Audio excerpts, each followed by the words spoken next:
오늘은 선한 목자는 이렇습니다 라는 제목으로 같이 말씀 나누겠습니다. 저희 집에 한 달 전쯤에 새끼 고양이가 한 마리 들어왔습니다. 이름은 젤리라고 합니다. 같이 한 달 정도 지내보니까 이 녀석은 아주 금쪽 같은 내 새끼입니다.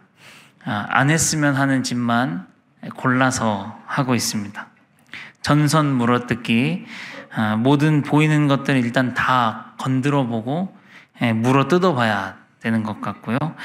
밥을 먹고 있으면 계속 식탁에 올라와가지고 이제 어떻게든지 뭐 하나 이렇게 입에 넣어보고 싶어가서 기웃기웃 하는데 이제 내려놓으면 또 올라오고 내려놓으면 또 올라오고 계속 이래서 텐트 안에 넣어놔야 될지 밥을 먹을 수가 있고요.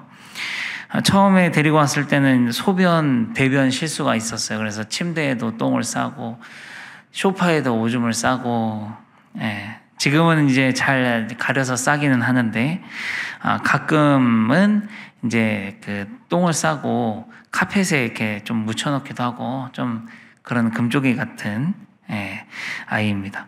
또 최근에는 음식을 시켜 먹고 버리려고 이제 싱크대 위에 이렇게 비닐봉투에 이제 젓가락도 들었고 이것저것 들었는데 저희가 안 보는 사이에 갑자기가 막 그거를 이제 뒤진 거죠. 이렇게 그러더니 갑자기 꺄 하면서 그 바봉 막 이렇게 팍 막 떨어지고 막 난리가 나는 소리가 들렸어요.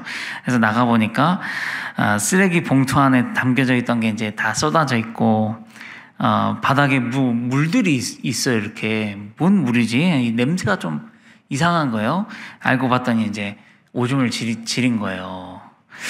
알고 보니까 얘가 이제 비닐에 몸이 껴가지고 안 빠지니까 놀래가지고 난리 치고 싱크대에서 떨어져서 이거 오줌을 지리고 그러고는 숨어가지고 안 나오는 거죠. 본인도 이제 자기가 무슨 짓을 했는지 안 거죠. 그래서 한숨이 절로 나오고 진짜 금쪽 같다. 내 새끼가 금쪽 같은 내 새끼구나 이런 생각이 들었습니다. 그런데 오늘 말씀을 이렇게 보고 묵상을 하고 있는데 이제 젤리가 생각이 났어요. 왜냐하면 하나님께서 보셨을 때 우리 이스라엘 백성들이나 제가 이런 금쪽이가 아닐까 그런 생각이 들었기 때문입니다.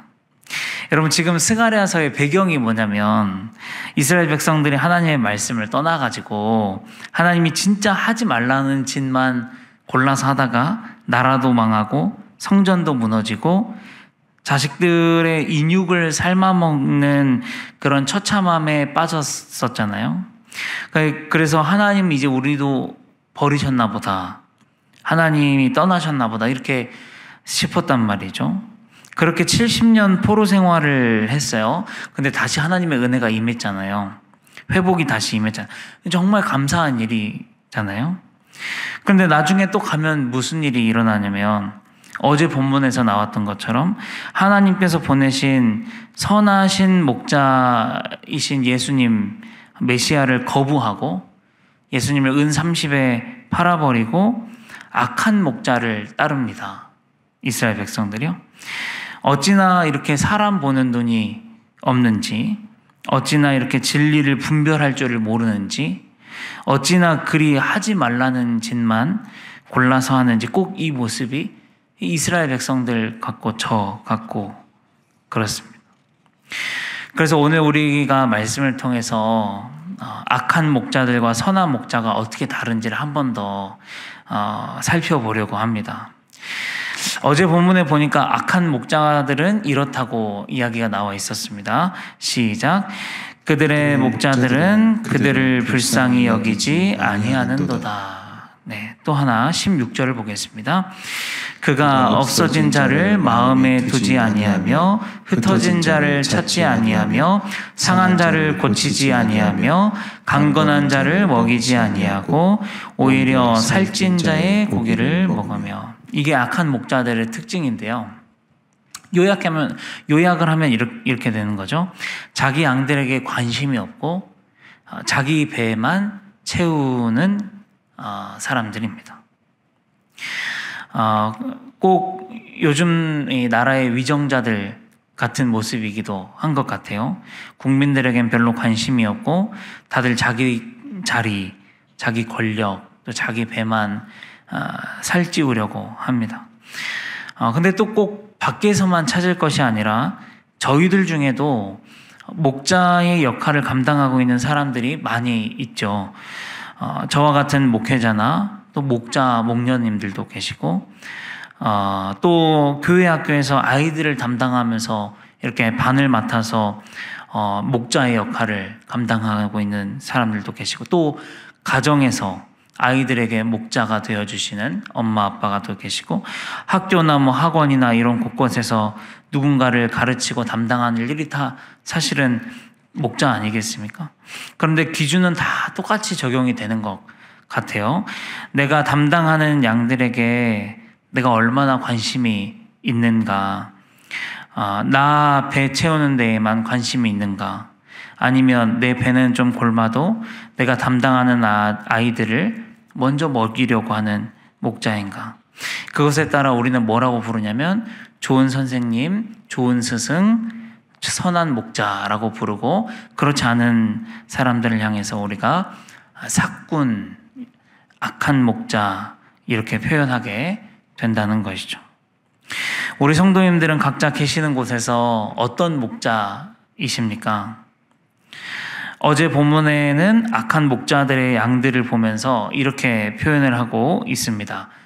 읽겠습니다. 2절입니다. 시작. 잡혀 죽을 양떼 또 참으로 가련한 양들이라. 이 악한 목자가 담당하고 있는 이 양의 무리를 이렇게 표현했어요. 잡혀 죽을 양떼다. 가련한 양들이다. 우리가 부디 이런 목자가 되지 않기를 바랍니다. 자, 그러면 이제 우리 주님은 어떤 목자이신가? 오늘 말씀을 통해 함께 보도록 하겠습니다. 오늘 말씀 9절을 같이 읽겠습니다. 시작. 예루살렘을 치러 오는 이방 나라들을 그날에 내가 멸하기를 힘쓰리라. 여러분, 오늘 말씀에 우리 주님 어떤 목자냐면 우리를 위해서 힘쓰는 목자다, 그렇게 이야기가 되고 있습니다. 여기에서 힘쓰다라는 단어의 히브리어 원어를 직역해보면 전심을 다하겠다, 그런 뜻이에요. 전심을 다하겠다. 그러니까 우리 주님은 본인의 양을 위해서 힘을 쓰시되 전심을 다하는 목자라는 것이죠. 여러분, 우리 주님은 늘 그렇게 우리를 위해서 전심을 다하는 목자이십니다. 어떻게 그것을 우리가 확신할 수 있죠? 하나님께서는 자신의 아들을 내어주셨죠. 아들은 자기의 목숨을 양을 위해서 내어주시기까지 전심을 다하셨기 때문에 우리가 확신할 수 있습니다. 그런데 이런 고민도 들 수 있을 것 같아요. 때로는 우리가 상황이 매우 어렵고 또 힘들 때는 정말 하나님이 나에게 전심을 다하고 있는 게 맞나? 하나님이 전심을 다하는데 내가 이런 상황을 맞닥뜨리는 게 맞나? 하나님이 정말 예루살렘을 치러 오는 이방 나라들을 멸하기를 힘쓰시고 전심을 다하는 것처럼 나의 상황 가운데 개입해 주신다면 이러면 안 되는 게 아닌가? 늘 우리는 답을 알고 있죠. 설교를 많이 들었고 알고 있지만 이런 물음을 또 던지는 거죠. 왜냐하면 우리는 하나님이 전능하시는 분이라는 걸 알고 하나님이 해결하실 수 있는 능력이 있다는 걸 알고 있기 때문에, 믿기 때문에 그렇죠. 어젯밤 저희 청소년부의 한 친구에게 카톡이 왔습니다. 이러저러 해서 너무 힘들고 믿음이 많이 떨어진 것 같다고 아주 긴 이야기를 했지만 다 여기서 공개할 수는 없고요. 결론은 이렇게 맺어지게 됐습니다. 하나님께 기도하는 마음으로 그 친구에게 답을 써줬는데 하나님께서 이런 지혜를 주셨습니다. 하나님을 믿는다는 것이 이꼴 모든 기도의 이루어짐을 말하는 건 아니다. 하나님을 믿는다는 것이 이꼴을 모든 인생이 잘 풀리고 행복한 것은 아니다. 오히려 성경에는 그렇지 못한 사람들이 훨씬 많이 있다. 하나님과의 관계가 좋았던 다윗도 하루 종일 한평생을 아들에게도 반란당하고 사울에게도 쫓겨당하고 당대의 의인이라고 불렸던 욥도 재앙을 당하더라. 가족들이, 아들들이 다, 자식들이 다 죽잖아요. 그런데 그 속에서 중요한 건 뭐냐면 그들의 믿음이 크더라는 거죠. 더 하나님을 또렷하게 보게 되더라는 거죠. 하나님은 왜 이스라엘 백성들을 40년 동안 광야에서 살게 했을까? 이것이 하나님의 전심을 다한 이스라엘 백성들을 향한 열심이 아닐까? 광야를 치워주는 게 아니라 광야를 살도록 하시는 거죠. 40년 동안. 근데 여기서 뭐 하는 거예요? 떡으로만 사는 것이 아니요, 하나님의 말씀으로 사는 법을 그때 깨우치는 거죠. 그러니까 그러면서 이제 이런 이야기를 하게 됐어요. 중요한 건 이거야. 뭐냐면 당장 문제가 해결되는 게 아니라, 그것이 중요한 게 아니라 이런 상황들 속에서 지금도 네가 커가고 있다는 거죠. 여러분, 우리가 평생 힘든 문제들을 안 만나지 않잖아요. 평생 만나잖아요. 근데 이런 상황들 하나님은 아예 오지 않게 해주시는 게 아니라, 치워주시는 게 아니라 이런 상황들 속에서 우리가 크도록 하신다는 것이죠. 그래서 우리는 광야에서 뭘 배우냐면 떡으로만 사는 게 아니고 하나님의 말씀으로 하나님을 붙들고 사는 법을 배우면서 크는 것이다. 그렇게 이야기를 해줬는데요. 여러분, 어쩌면 하나님의 전심을 다한 열심, 오늘 멸하기를 힘쓰더라, 이 힘쓰더라, 우리를 위해서 힘쓰시는 이 하나님, 전심을 다하는 이 하나님의 열심은 어쩌면 해결보다는 우리가 크는 것에 있지 않을까, 우리를 키우는 것에 있지 않을까, 그런 생각을 해봅니다. 어찌됐든지 첫 번째는 하나님은 양을 위해서 힘쓰는 목자이십니다. 두 번째는 우리를 돌보고 또 보호하시는 목자라고 말씀에 나옵니다. 두 구절을 같이 읽겠는데 4절부터 읽겠습니다. 시작. 여호와가 말하노라. 그날에 내가 모든 말을 쳐서 놀라게 하며 그 탄자를 쳐서 미치게 하되 유다 족속은 내가 돌보고 모든 민족의 말을 쳐서 눈이 멀게 하리니. 8절을 읽겠습니다. 시작. 그날에 여호와가 예루살렘 주민을 보호하리니 그 중에 약한 자가 그날에는 다윗 같겠고 다윗의 족속은 하나님 같고 무리 앞에 있는 여호와의 사자 같을 것이라. 아멘. 자, 여러분, 여기 선한 목자가 가진 특징 두 가지를 또 같이 주목하기를 원합니다. 하나는 뭐냐면 돌본다는 것입니다. 여러분, 여기 돌보다의 히브리어 단어 파카드는요, 방문하다, 돌보다, 책임지다, 뭐 이런 뜻인데 또 이런 뜻도 있어요. 뭐냐면 징계하다. 돌보다 안에 징계하다라는 뜻이 있어요. 여러분, 돌본다는 것은 그냥 어디 다치지 않게, 뭐 어문 짓 하지 않게 봐주는 정도가 아니라 그것을 뛰어넘어서 잘못된 게 있으면, 또 잘못 가고 있으면 그것을 책임지고 적극적으로 가르쳐주고 징계도 하고, 돌본다는 의미가 이런 의미가 있다는 거죠. 여러분, 악한 목자는 그런 거 없어요. 그렇죠? 악한 목자는 네가 일로 가든지 절로 가든지 이것을 하든지 저것을 하든지 별 관심도 없고 그냥 상관도 없고 냅두죠. 그러나 진짜 좋은 목자는 때로는 코칭도 하고 책망도 하고 좋은 길, 좋은 것을 알려주고 이런 돌봄을 한다는 것입니다. 또 하나는 뭐냐면 보호한다라는 것인데요. 보호하다라는 이 히브리어 원어 가난의 본 뜻은 울타리를 치다, 보호하다, 두르다, 이런 뜻입니다. 여러분, 울타리는 뭐예요? 가이드라인이죠. 가이드라인. 가이드라인 안에서 양은 아주 자유롭게 있을 수 있어요. 뭐 거기서 잠도 자고 밥도 먹고 싸기도 하고 친구들이랑 놀기도 하고 그러나 울타리 밖으로 벗어나려고 하면 가이드라인을 치는 거죠. 목자가 치는 거죠.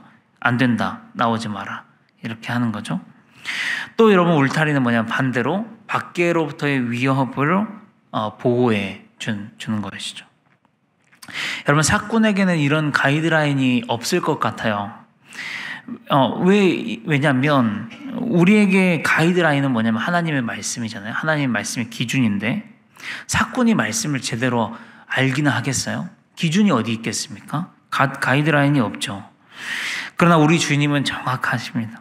우리가 넘지 말아야 할 선을 정확하게 우리 하나님은 아시고, 우리를 책망도 하시고 징계도 하시고 교훈하시고 바르게도 하시고 유익하게도 하시고 이렇게 하시는 거죠. 그분이 우리 주님이신 줄 믿습니다. 자, 그리고 마지막 선한 목자는 양을 끝까지 포기하지 않는다는 것이죠. 10절을 같이 읽겠습니다. 시작. 내가 다윗의 집과 예루살렘 주민에게 은총과 간구하는 심령을 부어주리니 그들이 그 찌른 바 그를 바라보고 그를 위하여 애통하기를 독자를 위하여 애통하듯 하며 그를 위하여 통곡하는 장자를 위하여 통곡하듯 하리로다. 여러분, 여기에서 그들이 찌른 바가 예수 그리스도를 의미합니다. 그들은 이스라엘 백성들, 바보같이 악한 목자를 따르고 선한 목자를 버렸잖아요. 그 선한 목자를 십자가에 못 박았잖아요. 그런데 하나님은 그들에게 다시 은총을 베풀어 주시고 다시 그들에게 간구하는 심령을 주신다는 것이에요. 도대체 이해가 안 가지만 하나님 그렇게 하신다는 것이, 포기하시지 않는 거죠. 여러분, 사꾼은 이러겠어요? 사꾼은 우리가 만약에 막 들이받아, 예를 들면 사꾼을 이렇게 안 좋게 하면 우리를 거들떠도 안 보겠죠. 원수가 되겠죠. 그렇지만 우리 주님은 그렇지 않죠. 포기하지 않는 거죠. 여러분, 그리고요, 훗날에 선한 목자께서 나에게 어떻게 하셨는지를, 얼마나 나를 사랑하셨는지를 내가 깨달으면 그때 뭐가 되는 거냐면 회개와 애통이 밀려오는 겁니다. 내가 그때 왜 그랬을까? 내가 왜 그 선한 목자를 십자가에 못 박았을까? 애통하는 마음에 밀려오고 회개가 오는 것입니다. 그러므로 사랑하는 성도 여러분, 우리가 이스라엘 백성들 같이 금쪽이 같으나 오늘 다시 한번 어떤 목자가 참 우리의 목자인지를 기억할 수 있기를 바라고, 우리가 누구를 따라야 할지 생각해 볼 수 있는 시간이 되기를 소망합니다. 오직 우리를 위해서 전심으로 힘쓰시고 돌보시고 울타리로 보호하시고 끝까지 포기하지 않으시는 우리 선한 목자 되신 주님께 감사드리는 하루가 되기를 간절히 소망합니다. 기도하겠습니다. 아버지 하나님, 우리가 선한 목자이신 주님을 잘 따르기를 원합니다.